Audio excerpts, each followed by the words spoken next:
আজ এখানে সমবেত হয়েছি আমাদের দেশের উপরে যে সাম্রাজ্যবাদী আধিপত্যবাদী আগ্রাসন তার বিরুদ্ধে দেশবাসীর পক্ষ থেকে আমাদের কথা তুলে ধরার জন্য। আপনারা ইতিমধ্যেই শুনেছেন আমরা এখানে কোন বড় সমাবেশ করছি না, রোড মার্চের কর্মসূচি শুরু করব।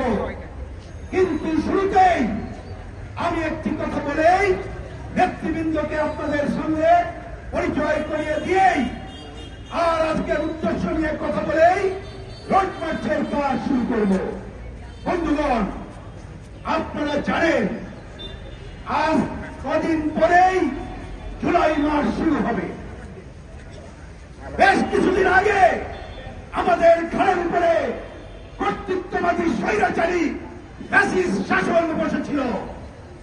দীর্ঘদিন লড়াইও আমরা এই কর্তৃত্ববাদী ফ্যাসিস্ট স্বৈরাচারী শাসনের অবসান ঘটাতে পারি নাই।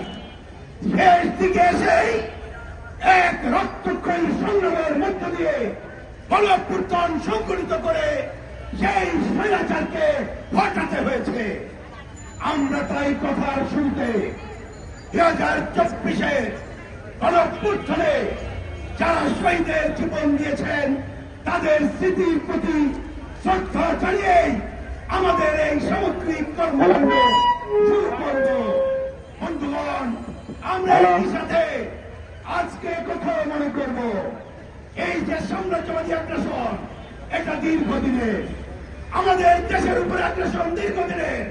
মহান মুক্তিযুদ্ধের মধ্য দিয়ে অর্জিত বাংলাদেশ স্বাধীন সার্বভৌমভাবে দাঁড়ানোর যে চেষ্টা আমরা করেছিলাম, বিগত সময়ে ক্ষমতাসীনদের কারণে সেটি সফল হয়নি।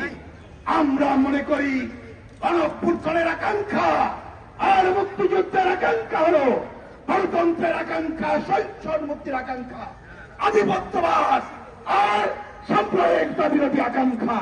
সুতরাং এই শত সংগ্রামের সকল শহীদদের প্রতিও শ্রদ্ধা জানিয়ে আমরা আমাদের কার্যক্রম শুরু করছি। ইতিমধ্যে গণতান্ত্রিক বাম মোর্চার সমন্বয়ক নাসিরউদ্দিন আহমেদ নসুভাই বলেছেন, আমি কথা না বাড়িয়ে শুধু এটা বলতে চাই, আমাদের সামনে যেসব ভাইরা আছেন সবাই আমাদের রোড মার্চের সাথী।